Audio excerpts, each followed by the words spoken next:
Let's talk about what it means to win on the road when you never left home. August 13th, 2026, SeatGeek Stadium, Bridgeview, Illinois. Chicago Fire hosting Cruz Azul in the final match of Leagues Cup Phase 1 for both clubs. Official attendance, 18,567. But if you walked into that building, you would not have known it was a Chicago Fire home match. Blue everywhere. Cruz Azul jerseys, Cruz Azul scarves, Cruz Azul flags. Fire Insider. Alex Calabrese estimated the crowd was at least 95% Cruz Azul supporters. That's not a typo. 95% of the people in a Chicago stadium were there to cheer against Chicago. The Fire's first touches were booed loudly.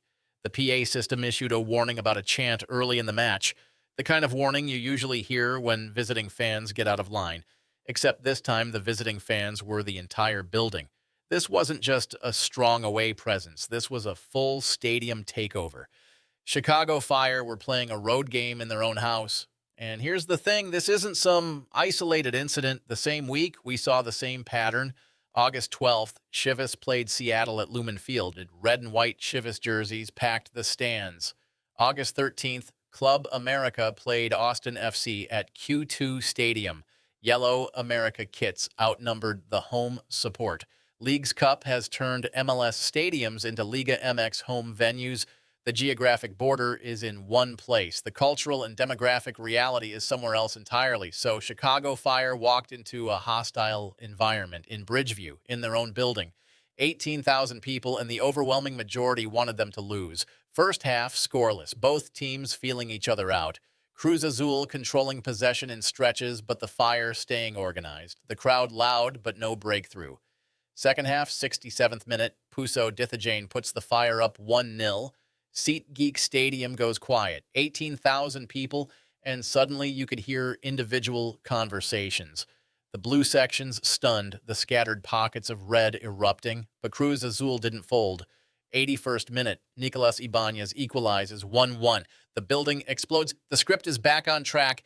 Visiting fans celebrate. A home team settles for a draw or falls short late. It's the story we've seen a dozen times this Leagues Cup cycle, except the Fire had other ideas. 93rd minute, third minute of stoppage time. Puso Dithajane again.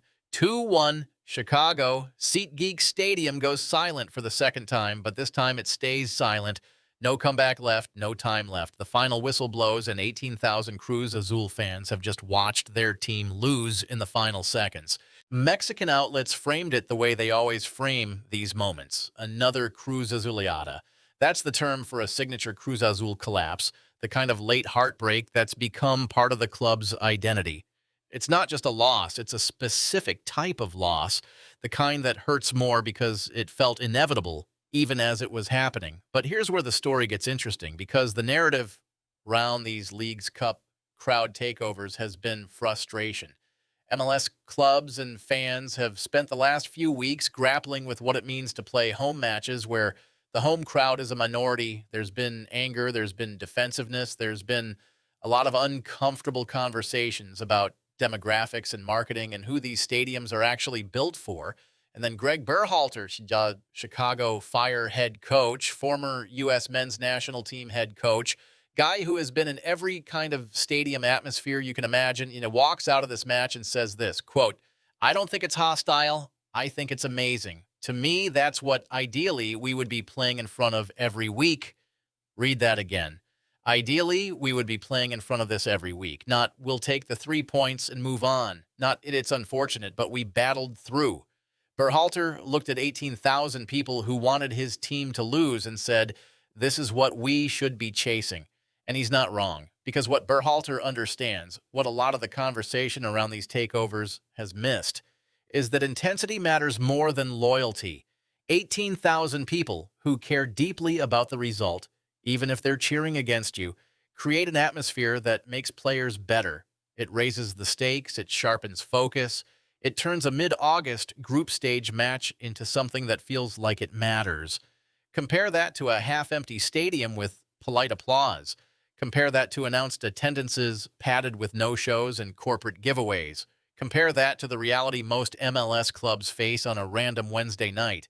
Berhalter looked at a building packed wall to wall with passionate fans and saw the thing American soccer has been trying to build for 30 years, an atmosphere where the game actually matters to the people in the room. The fact that those people were wearing the wrong colors, secondary, and his team backed it up. Because here's the other part of this story that matters.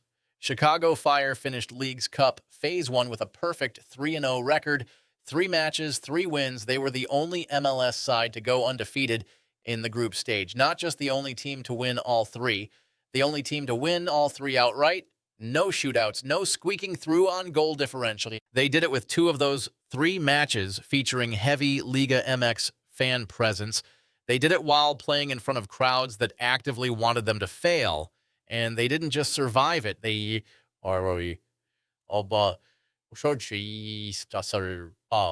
thrived in it. The Fire advanced to the League's Cup quarterfinals as the top-ranked MLS team. Cruz Azul went home. So what does this mean? First, it's a proof of concept. The conversation around these crowd takeovers has been whether MLS teams can handle it. Chicago just showed they can. Not just handle it. Use it. Turn it into fuel. Berhalter's comment wasn't spin. It was a philosophy. Build a team that doesn't need home field advantage to win at home. Build a team that gets better when the pressure increases. Second, it's a challenge to the rest of MLS. Because if Chicago can look at this situation and say, give us more of this, then what's everyone else's excuse? The Fire didn't complain about the atmosphere. They didn't make excuses about the crowd. They went out and won twice in the final minute against a team whose fans had taken over the building. Third, it's a glimpse of what League's Cup is actually becoming. This tournament was supposed to be a partnership, a collaboration, a way to bring MLS and Liga MX together, and it is. But it's also exposing the reality that in a lot of American cities, the demographic and cultural center of gravity for soccer fandom is not where MLS has traditionally built its base. These aren't neutral site matches, they're home matches where the home crowd is someone else. And Chicago Fire just proved that's not a problem.